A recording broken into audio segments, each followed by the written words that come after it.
Hey there, urban legend enthusiasts. If you're a fan of creepy folklore, you probably know that Japan is home to many famous stories. Today, we're diving into one of the most chilling tales from Japan, the story of Hachishakusama, or the 8-foot-tall woman. This eerie legend originates from the Japanese countryside and has become infamous for its spine-chilling details and the fear it instills in those who hear it. Before we jump into the story, let's take a moment to understand the cultural background of Japanese urban legends. In Japan, these tales, known as toshi densetsu, are deeply rooted in the culture and have been passed down through generations. They often blend folklore, historical events, and modern fears, creating stories that are both fascinating and terrifying. These legends not only reflect the anxieties and beliefs of society, but also serve as cautionary tales, warning of dangers both real and imagined. Hachishakusama is one such legend. She is a malevolent spirit who targets young men, slowly approaching her victims until they meet an inexplicable and grisly end. The eerie sound of her voice, pop, pop, pop, signals her presence and her deadly intent. Years ago, Buddhist monks managed to seal her within a Jizo statue, a guardian deity of children and travelers, to contain her malevolence. To strengthen the seal, they placed Jizo statues at the village's 4 cardinal points, east, west, north, and south, forming a protective barrier that keeps her trapped within the village. This arrangement came with a cost. The villagers sacrificed their peace to keep Hachishakusama contained, ensuring she wouldn't roam freely and wreak havoc elsewhere. In return, the village received priority access to water resources, a precious commodity in a region often plagued by shortages. The villagers accepted this grim bargain because Hachishakusama's targets were exclusively young men, who were mostly absent from the village due to work. The population was primarily composed of elderly people and women, who were not of interest to the spirit. Now join me as I narrate this haunting legend from a first-person perspective. Prepare yourself for a journey into the unknown, where ancient folklore and modern fear collide. The summer I returned to my grandparents' village was supposed to be a peaceful escape. The place was filled with childhood memories, and I longed for the tranquility of the countryside. It was spring break, and the air was crisp with a hint of lingering winter. I arrived at their home, greeted by their warm smiles and the familiar scent of home-cooked meals. The garden, where I often played as a child, beckoned with its serene beauty. As I sat on the porch, soaking in the peaceful surroundings, a strange sound broke the silence. Pop, pop, pop. It was an odd, rhythmic noise that seemed to echo from nowhere and everywhere at once. It wasn't mechanical, nor did it sound entirely human. My curiosity piqued. I scanned the garden and the surrounding wall. That's when I saw it. A hat moving slowly along the top of the garden wall. Not just resting there, but actually moving as if someone incredibly tall was wearing it. My heart skipped a beat. Following the hat, I saw her, a woman in a flowing white dress, her head and shoulders towering over the 2-meter-high wall. Her movements were fluid, almost ghostly. She turned slightly, and I caught a glimpse of her face, shadowed beneath the brim of her hat. The sight chilled me to the bone. I rushed inside and told my grandparents what I had seen. At first, they seemed dismissive, but when I described her height and the strange sound, their faces went ashen. My grandfather's usually calm demeanor shattered as he bombarded me with questions.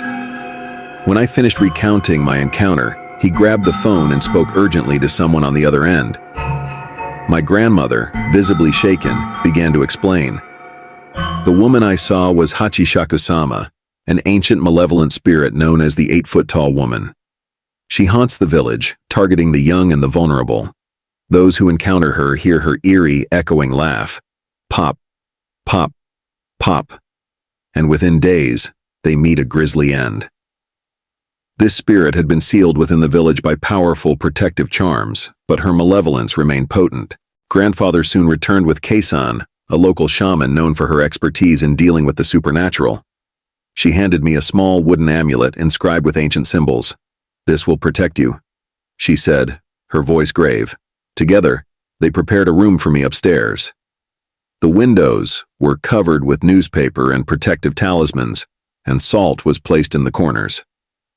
A small wooden altar with a Buddha statue was set up, and I was instructed to stay inside no matter what I heard during the night.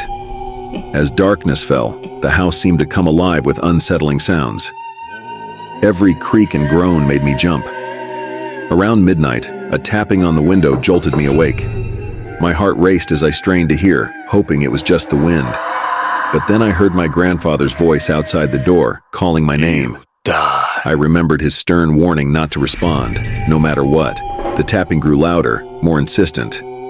I squeezed the amulet tightly, praying for protection. Pop, pop, pop. The sound was closer now, accompanied by a low, chilling laugh. The salt in the corners turned black, and an overwhelming sense of dread washed over me. I could almost see her long, bony fingers tapping against the glass, trying to find a way in. Suddenly, there was a loud bang on the door. My heart pounded in my chest as I whispered desperate prayers. The laugh turned into a guttural growl, echoing through the room. I closed my eyes, gripping the amulet with all my strength. The room grew colder, and the sense of an evil presence became almost tangible. Morning light finally broke through the darkness, and the oppressive atmosphere lifted. Kei-san and my grandmother entered the room, their faces etched with relief. They hurried me downstairs and into a van waiting outside. The vehicle was surrounded by village men, forming a protective barrier around me. As we drove away slowly, I could feel the malevolent force trailing us. Kei-san chanted sutras, her voice steady and calming. I clutched the amulet, my lifeline in this ordeal. Through a slit in my tightly shut eyes, I glimpsed a white dress moving alongside the van. Her figure was impossibly tall and ghostly. Pop, pop, pop. The sound grew louder, and I shut my eyes, praying harder than ever before. Finally, Kei-san's voice cut through the chants. "She's gone," she declared. The men around me sighed in relief. We had escaped her grasp, but the fear lingered. We reached safety, and I transferred to my father's car.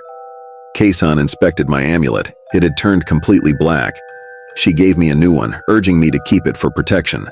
My father drove us home, explaining that the men in the van were distant relatives meant to confuse and distract Hachishakusama. They had put themselves at risk to save me. Years passed, and I tried to bury the memory of that horrifying night. But one day, my grandmother called with terrifying news. The Jizo statue sealing Hachishakusama had been destroyed. Fear gripped me anew. The legend that had once seemed like a distant nightmare was suddenly all too real.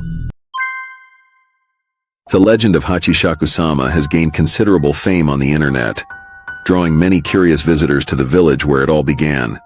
These intrepid explorers reported hearing another terrifying story from the locals, further fueling the belief that the original tale of Hachishakusama might indeed be true. What do you think?